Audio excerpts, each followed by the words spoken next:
大家好，我是然妈，今天给大家做一个最简单的面包。我做的面包既不需要高筋面粉，也不需要揉出手套膜，甚至都不需要揉面，最重要的是几乎不可能失败。开始吧，先称240克清水，室温即可。再称出3克酵母粉，酵母粉直接倒入水中就行。再来称量10克白糖，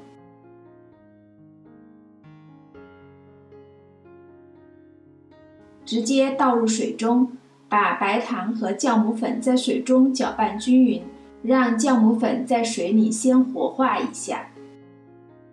称300克面粉，面粉用普通面粉就可以了。再称10克白糖，3克食盐。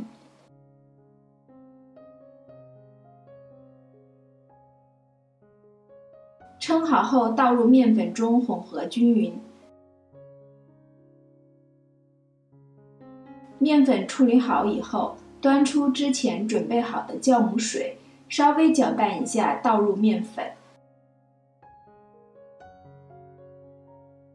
用一个硅胶铲子把面粉和水充分搅拌均匀，这里没什么特别需要注意的，只要尽可能的让水和面粉均匀混合就好。至于形状完全不必在意。搅拌完以后大概就是这个样子，看上去不怎么好看，但是没关系。盖上保鲜膜，放入冰箱低温发酵16到24小时。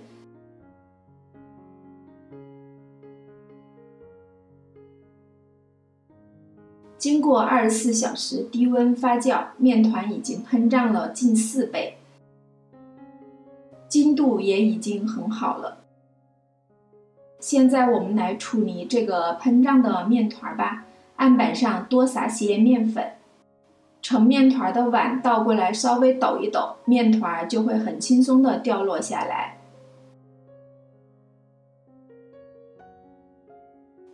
将面团向里稍稍收拢一下，分割成2份。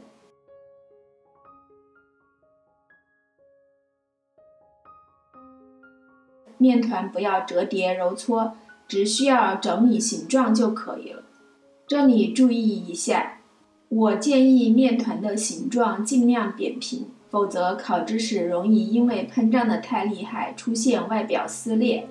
家庭小型烤箱也建议尽可能做成细长型的，小型烤箱温度都不会太高，面团过大会造成内外受热不均，不容易烤好。形状整理好了，剪2张尺寸合适的烘焙纸，把整理好的面团放在烘焙纸上，再在面团上均匀地撒上一些干面粉就好了，是不是很简单？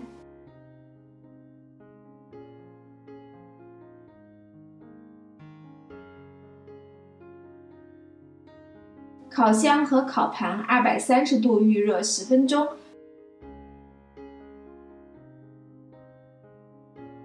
预热好后，把之前处理好的面团放在烤盘上，放入烤箱230度烘烤35分钟。烤箱各有不同，烘烤时间也需要自己把握。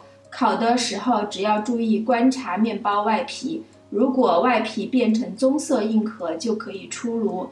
面包烤好了，我觉得还不错。外皮焦脆，看一下横截面，面包组织也很蓬松。